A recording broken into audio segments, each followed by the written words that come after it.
Malam itu hujan deras mengguyur Jakarta seperti air bah yang tak ada hentinya. Aku Sinta berdiri di depan pintu rumah keluargaku di kawasan Tebet dengan tas ransel kecil di pundak dan air mata bercampur hujan deras di wajahku yang sudah basah kuyup. Ayahku baru saja membanting pintu keras di depan wajahku sambil berteriak dengan suara penuh amarah, "Kamu bukan anakku lagi, dasar pelacur lesbian, pergi dari sini, jangan pernah kembali lagi." Baru beberapa jam sebelumnya hidupku masih normal seperti biasa. Aku baru pulang dari rumah Lina, teman sekelasku yang aku cintai diam-diam sejak kelas 2 SMA. Kami berdua sama-sama 18 tahun dan malam itu untuk pertama kalinya kami berciuman di kamarnya saat orang tuanya tidak ada. Rasanya seperti mimpi indah yang akhirnya jadi nyata. Tapi entah bagaimana ibuku menemukan percakapan chat di ponselku yang ketinggalan di meja makan. Dia membaca semuanya. Dia langsung memanggil ayah dan kakak laki-lakiku yang bernama Andi. Mereka duduk di ruang tamu memaksa aku mengaku. Aku tidak bisa bohong lagi. Aku bilang ya, aku lesbian dan aku mencintai Lina. Ayahku langsung berdiri, wajahnya merah padam. Dia bilang aku sudah membawa malu besar bagi keluarga muslim yang taat. Ibu menangis histeris sambil memukul dadanya sendiri. Kakakku Andi yang biasanya melindungiku malah ikut memukul pipiku keras sekali sampai aku jatuh ke lantai. Mereka bilang aku sudah tidak layak tinggal di rumah ini. Malam itu juga mereka mengusir aku keluar rumah dengan hanya membolehkan bawa tas kecil berisi baju ganti dan sedikit uang. Aku berjalan tanpa tujuan di trotoar yang licin karena hujan. Dingin menusuk sampai ke tulang. Aku mencoba menelepon Lina tapi ponselku mati total karena terkena air hujan.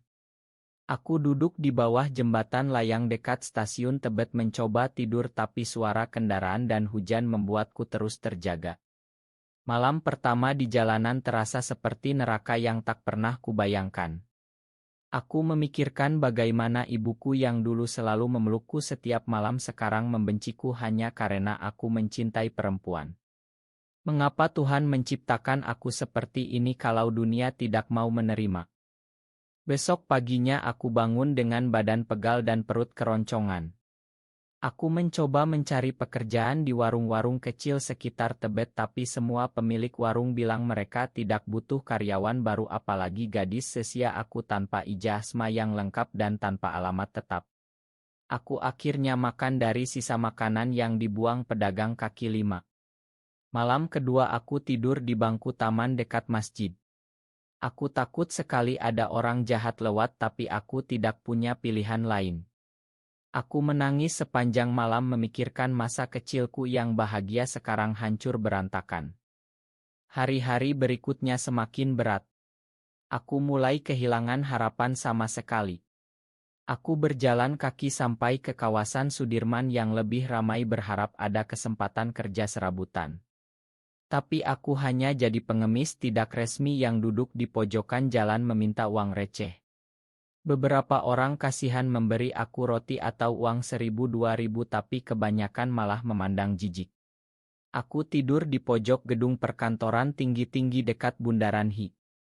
Suatu malam aku sangat lelah dan lapar sekali. Aku meringkuk di trotoar dekat sebuah mobil mewah hitam yang parkir di pinggir jalan. Aku tertidur begitu saja tanpa sadar karena kelelahan yang sudah tak tertahankan. Tiba-tiba aku terbangun karena ada sentuhan lembut di bahuku. Aku membuka mata dan melihat seorang wanita cantik berpakaian elegan berdiri di depanku. Dia berusia sekitar 35 tahun dengan wajah yang memancarkan kekayaan dan kepercayaan diri tinggi. Dia memakai blazer hitam mahal dan parumnya wangi sekali. Dia bertanya dengan suara lembut, "Nak, kamu baik-baik saja? Apa yang kamu lakukan tidur di trotoar seperti ini?" Aku hanya bisa menatapnya dengan mata lelah dan menjawab pelan, "Aku diusir dari rumah, Bu." Itulah awal dari segalanya. Wanita itu bernama Rina, seorang miliarder pemilik perusahaan teknologi besar di Jakarta.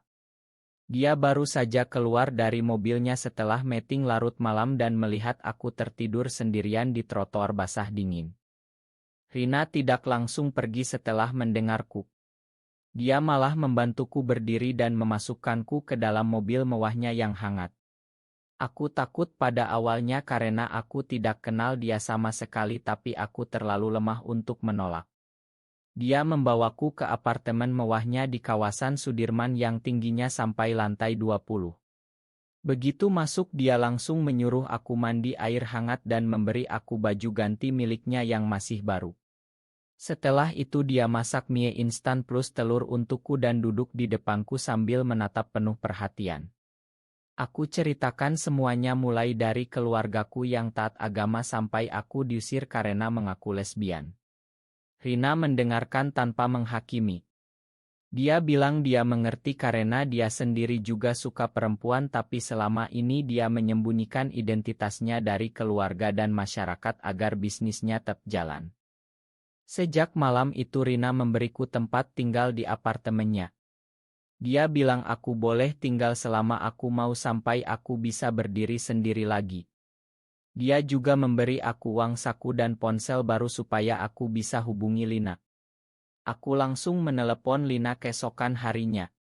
Lina menangis di telepon dan bilang dia sangat menyesal karena chat kami ketahuan. Dia bilang orang tuanya juga marah tapi tidak sampai mengusir dia. Kami janji akan bertemu lagi, tapi aku bilang aku sekarang tinggal di tempat aman. Rina mulai mengajariku banyak hal. Dia ajak aku ikut meeting kecil di perusahaannya dan perkenalkan aku sebagai keponakannya agar tidak ada yang curiga. Aku mulai belajar tentang dunia bisnis teknologi yang dia geluti. Rina berusia 35 tahun tapi dia masih sangat cantik dan karismatik. Dia pernah kuliah di Singapura dan membangun perusahaan dari nol sampai jadi salah satu yang terbesar di Indonesia. Lambat laun perasaan kami berubah. Aku mulai merasa nyaman di dekat Rina. Dia selalu mendengarkan ceritaku tentang keluarga dan memberikan pelukan hangat saat aku menangis. Suatu malam saat kami menonton film di soa, dia memegang tanganku dan bilang, "Sinta, aku sudah lama tidak merasa seperti ini." Aku juga merasakan hal yang sama. Kami berciuman untuk pertama kalinya malam itu. Rasanya berbeda dari ciuman dengan Lina. Dengan Rina aku merasa aman dan dicintai sepenuhnya. Kami memutuskan untuk menjalani hubungan diam-diam. Rina bilang dia tidak mau aku terluka lagi, jadi kami harus hati-hati. Aku setuju karena aku sudah trauma dengan keluargaku. Tapi tidak lama kemudian masalah mulai datang. Lina meneleponku suatu hari dan bilang dia hamil. Aku shock sekali. Lina bilang dia sudah tidur dengan pacar laki-lakinya yang baru supaya orang tuanya tidak curiga lagi soal lesbian. Dia minta aku datang ke rumahnya untuk bicara. Aku pergi diam-diam tanpa bilang Rina.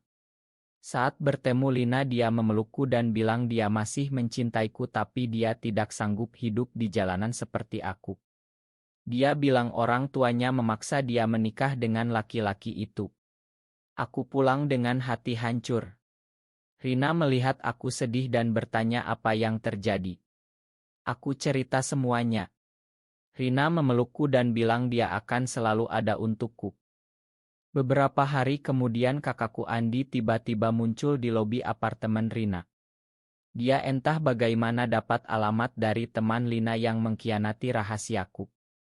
Andi datang dengan amarah dan memaksa aku pulang ke rumah. Dia bilang ayah dan ibu sudah menyesal dan ingin aku pulang asal aku bertobat dan menikah dengan laki-laki yang mereka pilih. Aku menolak keras. Andi malah memukul aku di depan Rina. Rina langsung turun tangan dan mengusir Andi keluar. Saat itu aku sadar Rina benar-benar melindungiku. Tapi aku juga mulai merasa bersalah karena membawa masalah ke hidup Rina yang sudah tenang. Hubungan kami semakin dalam tapi tekanan dari luar juga semakin besar. Rina mulai memperkenalkan aku ke beberapa teman bisnisnya sebagai asisten pribadi. Mereka semua kaya dan terbuka tapi tetap ada yang curiga karena aku terlalu dekat dengan Rina. Suatu hari di acara pesta perusahaan Rina ada seorang investor laki-laki bernama Pak Budi yang sudah lama ingin menjodohkan anak perempuannya dengan Rina. Pak Budi melihat aku berdiri dekat Rina sepanjang malam dan mulai bertanya-tanya. Rina langsung mengalihkan pembicaraan tapi aku merasa tidak nyaman.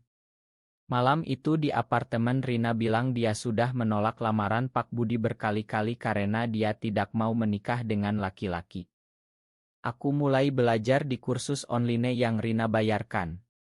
Aku ingin kuliah lagi dan membuktikan bahwa aku bisa mandiri. Rina sangat mendukung. Dia bahkan bilang suatu hari nanti aku bisa ikut mengelola perusahaan kecil di bawah naungannya. Tapi di dalam hati aku masih sering memikirkan keluargaku. Aku diam-diam menelepon ibuku suatu sore. Ibu menangis di telepon dan bilang ayah masih marah tapi dia rindu aku. Ibu minta aku pulang dan berjanji akan bicara lagi dengan ayah. Aku bilang aku sudah bahagia sekarang tapi ibu tidak tahu aku tinggal dengan Rina. Rina kembali muncul lagi. Dia datang ke apartemen Rina tanpa diundang sambil membawa bayi kecilnya yang baru lahir. Lina bilang dia menyesal sudah mengkhianati aku dengan memberitahu Andi alamat Rina. Dia bilang pacarnya yang baru memukulinya dan dia ingin lari dari rumah. Aku kasihan tapi Rina langsung tegas bilang Lina tidak boleh tinggal di sini karena ini akan membahayakan kami berdua. Lina pergi dengan marah dan bilang aku sudah berubah karena ada Rina. Aku menangis lagi malam itu. Rina memelukku dan bilang cinta kami harus lebih kuat dari semua ini. Konflik semakin meningkat saat keluarga Rina datang berkunjung. Ibu Rina yang tinggal di Bandung tiba-tiba datang ke Jakarta dan menginap di apartemen. Ibu Rina langsung curiga melihat aku tinggal di sana. Dia bertanya siapa aku sebenarnya. Rina bilang aku anak yatim yang dia bantu. Tapi Ibu Rina tidak percaya. Suatu malam Ibu Rina mendengar kami berdua bicara mesra di kamar. Dia langsung marah dan bilang Rina sudah gila membawa malu keluarga. Ibu Rina mengancam akan memotong semua dana bisnis Rina kalau hubungan ini tidak dihentikan. Rina shock karena selama ini dia mengira ibunya tidak tahu identitasnya. Aku merasa ini semua salahku. Aku bilang ke Rina aku akan pergi saja supaya dia tidak kehilangan keluarganya. Rina menangis untuk pertama kalinya di depanku dan bilang dia tidak mau kehilangan aku. Kami memutuskan untuk tetap bersama tapi harus lebih hati-hati lagi. Aku mulai bekerja paruh waktu di KAI dekat apartemen supaya punya uang sendiri dan tidak terlalu bergantung pada Rina. Puncak konflik datang saat ayahku dan Andi datang lagi ke apartemen bersama beberapa orang dari masjid setempat. Mereka membawa ustadz dan bilang mereka mau membawa aku pulang dengan paksa untuk diobati. Rina langsung memanggil satpam gedung tapi ayahku berteriak di lobi sampai banyak orang berkumpul. Ayah bilang aku sudah dirasuki setan dan Rina adalah iblis yang merusak aku. Rina keluar dan bicara dengan tenang bilang aku sudah dewasa dan berhak memilih hidupku sendiri. Ustadz itu malah ikut memprovokasi masa kecil di lobi. Situasi hampir ricuh sampai polisi datang karena laporan tetangga. Setelah kejadian itu Rina memutuskan kami harus pindah sementara ke rumahnya di Bali supaya tenang. Di Bali kami hidup damai beberapa minggu. Kami jalan-jalan di pantai dan aku mulai merasa ini adalah kehidupan yang aku inginkan. Tapi suatu hari Rina mendapat telepon dari pengacaranya. Perusahaan Rina sedang diambil alih oleh investor yang bekerja sama dengan Pak Budi. Mereka menggunakan isu hubungan kami sebagai alasan untuk menekan Rina keluar dari jabatan direktur. Rina marah besar dan bilang dia akan lawan. Aku merasa bersalah lagi karena semua ini gara-gara aku. Di saat yang sama Lina mengirim pesan bahwa dia sudah cerai dan ingin kembali padaku. Lina bilang dia siap hidup bersama aku asal aku tinggalkan Rina. Aku shock dan tunjukkan pesan itu ke Rina. Rina bilang dia percaya padaku tapi aku harus memilih sendiri. Aku akhirnya blokir Lina dan bilang ke Rina aku hanya mencintai dia. Tapi Rina mulai menjauh. Dia sibuk dengan urusan perusahaan dan jarang bicara denganku. Aku merasa ditinggalkan lagi. Suatu malam aku mendengar Rina bicara di telepon dengan seseorang. Dia bilang dia sudah lelah dan mungkin lebih baik kami berpisah sementara supaya perusahaan selamat. Aku menangis di kamar dan memutuskan untuk pergi diam-diam kembali ke Jakarta. Aku tinggalkan surat untuk Rina bilang aku tidak mau jadi beban lagi. Aku kembali tidur di jalanan selama 3 hari sampai Rina akhirnya menemukanku lagi di trotoar yang sama seperti pertama kali kami bertemu. Rina memelukku erat sekali di trotoar itu dan bilang dia salah.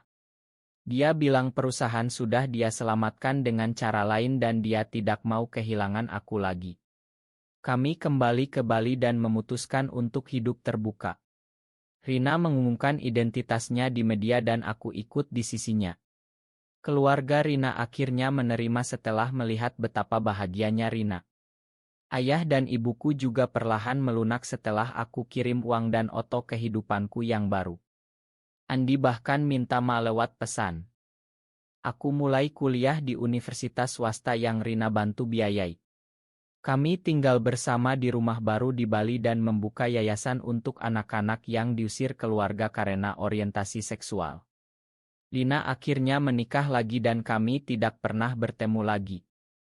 Rina mengajariku bahwa cinta sejati bukan hanya tentang perasaan tapi juga tentang berani melawan dunia bersama. Sekarang aku sudah 20 tahun dan Rina 37 tahun. Kami masih bersama dan semakin kuat. Tapi kadang aku masih bertanya-tanya apakah semua pengorbanan ini sepadan. Apakah mengorbankan keluarga demi cinta yang dianggap salah oleh masyarakat adalah keputusan yang benar atau justru kesalahan terbesar dalam hidup?